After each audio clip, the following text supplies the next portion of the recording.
이사야 11에서 15장 하나님 나라 성경 공부입니다. 이사야 11장은 예수 그리스도를 통해 완성될 하나님 나라의 모습을 아름답게 보여줍니다. 1. 메시아의 통치 1에서 5절 이새의 뿌리에서 한 싹이 나와 다스릴 것입니다. 그분은 바로 예수 그리스도입니다. 그분은 인간적인 지혜나 힘으로 통치하지 않고 여호와의 영, 곧 지혜와 총명, 모략과 재능, 지식과 경외함의 영으로 충만하십니다. 예수님의 통치는 외모나 소문으로 판단하지 않고 공의와 정의로 다스리는 진정한 정의로운 통치입니다. 이것은 우리 삶의 기준이 세상의 기준이 아니라 하나님의 의와 공의가 되어야 함을 가르쳐줍니다. 2. 회복된 창조세계 6에서 9절 메시아의 통치가 이루어지는 하나님 나라에서는 자연 질서가 회복됩니다. 이리와 어린 양이 함께 살고 사자가 소처럼 풀을 먹으며 어린아이가 독사의 굴에 손을 넣어도 해를 입지 않습니다. 이것은 단순히 자연이 평화로워진다는 의미를 넘어섭니다. 죄로 인해 깨어진 관계들이 회복되고 강한 자가 약한 자를 해치지 않는 평화의 질서가 세워지는 것을 상징합니다. 이러한 회복은 물이 바다를 덮음 같이 여호와를 아는 지식이 세상에 충만할 것임이니라 는 말씀으로 가능해집니다. 하나님을 아는 지식이 충만해질 때 우리는 하나님의 본성인 사랑과 정의를 깨닫고 서로를 해치지 않으며 살아갈 수 있게 됩니다. 3. 하나님 나라의 확장 10에서 16절 마지막으로 하나님 나라는 이스라엘뿐만 아니라 열방을 향해 확장됩니다. 이새의 뿌리가 만민을 위한 깃발이 되어 모든 민족이 그에게 돌아올 것입니다. 이사야 11장은 우리에게 개인의 구원을 넘어 하나님의 통치가 우리 가정과 교회, 사회와 열방에 확장되기를 소망하고 기도해야 함을 알려줍니다. 우리는 이사야 11장이 보여주는 하나님 나라의 비전을 현실 속에서 살아내야 합니다. 먼저 내 안에서 하나님의 통치가 이루어지게 하고 그 통치를 내 주변 사람들에게도 흘려보내는 삶을 살아야 합니다. 이리 같은 본성을 가진 우리가 양 같은 온유함으로 변화될 때 우리를 통해 하나님 나라는 이 땅에 조금씩 실현될 것입니다. 이사야 12장 하나님 나라의 관점에서 본 구원의 노래 이사야 12장은 이스라엘의 구원에 대한 예언이자 동시에 하나님 나라의 관점에서 모든 성도가 부르게 될 구원의 노래입니다. 이 짧은 장은 우리에게 구원의 기쁨과 그에 대한 마땅한 응답이 무엇인지 깊이 있는 교훈을 줍니다. 1. 죄악에서 건져내시는 구원 하나님의 주권 이사야 12장은 그 날에 라는 표현으로 시작됩니다. 이는 메시아가 오셔서 죄와 사망의 권세를 깨뜨리시고 진정한 구원을 이루실 때를 가리킵니다. 우리는 모두 죄인이며 스스로의 힘으로는 구원받을 수 없습니다. 오직 하나님만이 우리를 구원하실 수 있습니다. 이사야 12장 1절은 주께서 나를 노하셨으나 이제는 그 진노가 돌이켜졌고 주께서 나를 아니하시오니 라고 고백합니다. 이는 우리를 향한 하나님의 진노가 예수 그리스도의 십자가를 통해 돌이켜졌음을 보여줍니다. 2. 기쁨과 감사의 응답, 영적 예배. 구원받은 자의 마땅한 응답은 기쁨과 감사입니다. 이사야 12장 2절은 보라 하나님은 나의 구원이시라 내가 그를 위로하고 두려움이 없으리니 라고 선포합니다. 구원의 확신이 우리 안에 두려움을 몰아내고 그 자리에 기쁨과 담대함을 채웁니다.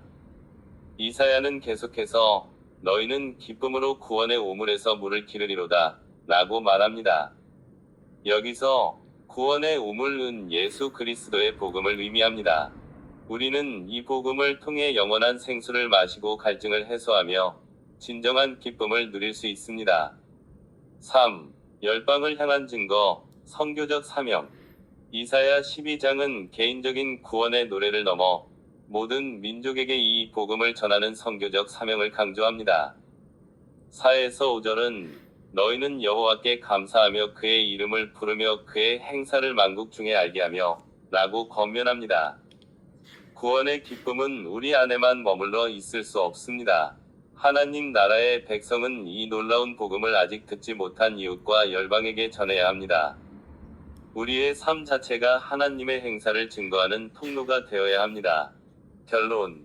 이사야 12장은 우리에게 구원의 은혜에 대한 깊은 감격과 그에 대한 합당한 반응을 가르쳐 줍니다. 우리는 죄에서 구원받은 기쁨을 누리며 그 기쁨을 하나님께 영광 돌리는 예배로 표현하고 나아가 아직 구원의 소식을 듣지 못한 세상에 그 복음을 전해야 합니다. 이것이 바로 하나님 나라의 백성으로서 우리가 불러야 할 영원한 구원의 노래입니다. 이사야 13장은 바벨론에 대한 하나님의 심판을 선포하며 이는 단순히 한 민족의 몰락을 넘어 하나님의 주권과 공의를 보여줍니다. 이 장에서 우리는 하나님 나라 관점에서 세 가지 중요한 교훈을 얻을 수 있습니다. 첫 번째 교훈, 심판을 통해 완성되는 하나님 나라. 이사야 13장은 하나님께서 세상의 모든 나라와 권력을 주관하신다는 것을 분명히 보여줍니다. 강대국 바벨론의 흥망성쇠도 하나님의 계획 안에 있습니다. 이는 인간의 역사와 권력이 유한하며 궁극적으로는 하나님의 뜻에 따라 움직인다는 것을 깨닫게 합니다. 하나님은 악한 권력을 심판하시고 겸손한 자를 높이심으로써 의와 공의가 통치하는 당신의 나라를 완성해 나가십니다. 두 번째 교훈, 교만의 비참한 결말. 바벨론은 자신들의 힘과 번영에 도취되어 교만해졌습니다. 이사야 13장은 바벨론의 교만이 어떻게 비참한 멸망으로 이어지는지 생생하게 묘사합니다. 이는 오늘날 우리에게도 경고의 메시지가 됩니다. 개인의 삶이든 공동체든 나라든 교만은 하나님으로부터 멀어지게 하며 결국 파멸을 초래합니다. 진정한 번영은 하나님 앞에서 겸손히 행하는 데서 옵니다. 세 번째 교훈, 회복을 향한 소망. 심판의 메시지 속에서도 소망의 빛은 존재합니다. 바벨론의 멸망은 곧 억압받던 하나님의 백성이 해방될 길을 열어줍니다. 하나님의 심판은 무작정한 파괴가 아니라 죄를 제거하고 새로운 질서를 세우는 과정입니다.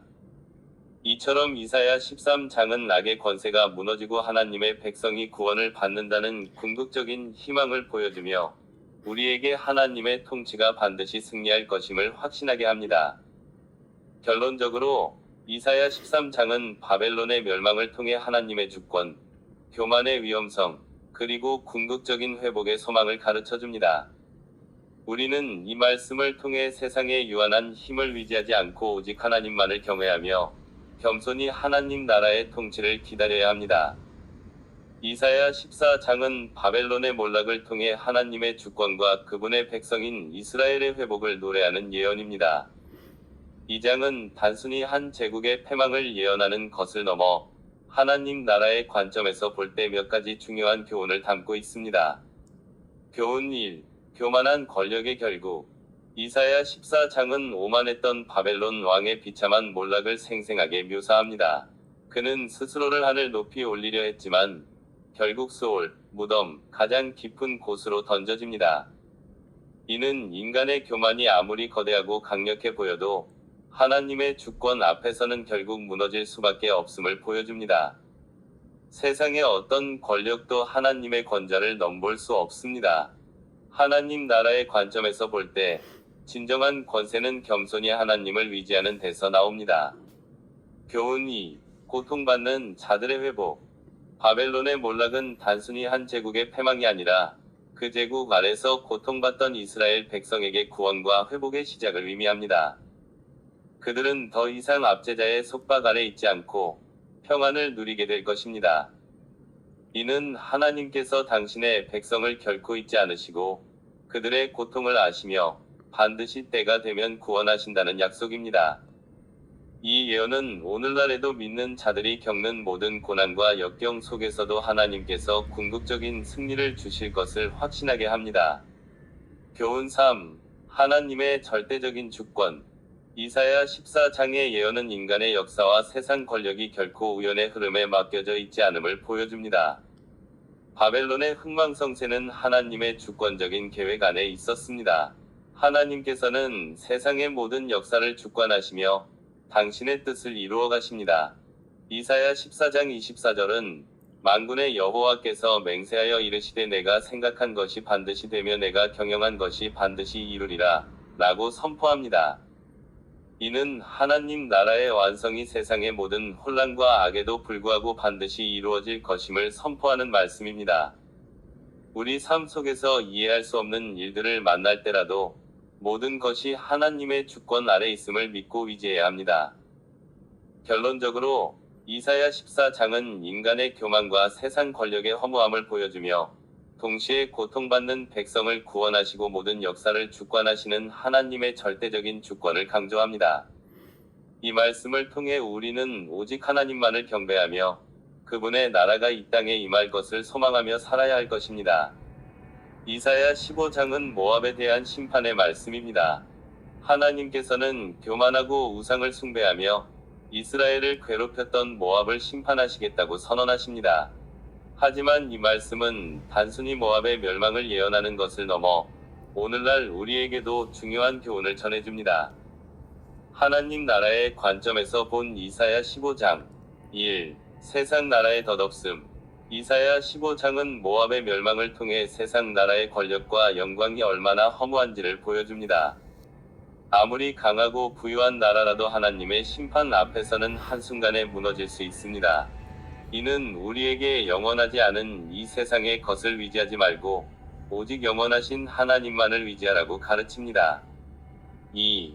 고난 속에서 드러나는 하나님의 긍휼. 이사야는 모압의 멸망을 예언하면서도 그들을 향한 하나님의 슬픔과 긍휼을 함께 노래합니다. 하나님은 죄인들을 심판하시지만 그들의 고통을 외면하지 않으시고 긍휼히 여기십니다. 이는 우리에게 타인의 고통에 공감하고 그들을 긍휼히 여기는 마음을 가져야 함을 일깨워줍니다. 3. 심판의 목적, 회개와 구원. 하나님의 심판은 단순히 멸망시키는 것이 목적이 아닙니다. 이사야 15장의 심판 예언은 모압 백성들이 자신들의 죄를 깨닫고 하나님께로 돌아오도록 촉구하는 사랑의 경고입니다. 하나님은 우리가 죄에서 돌이켜 그분의 나라에 합당한 백성이 되기를 원하십니다. 결론.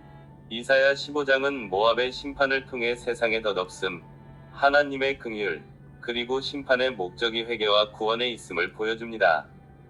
오늘날 우리는 이 말씀을 통해 하나님 나라의 가치를 다시 한번 되새겨야 합니다. 세상의 것에 마음을 빼앗기지 않고 고통받는 이웃을 긍휼히 여기며 언제나 하나님께로 돌아갈 준비를 하는 삶을 살아가야 합니다. 이 말씀이 우리 모두의 삶의 깊은 울림이 되기를 바랍니다. 아멘.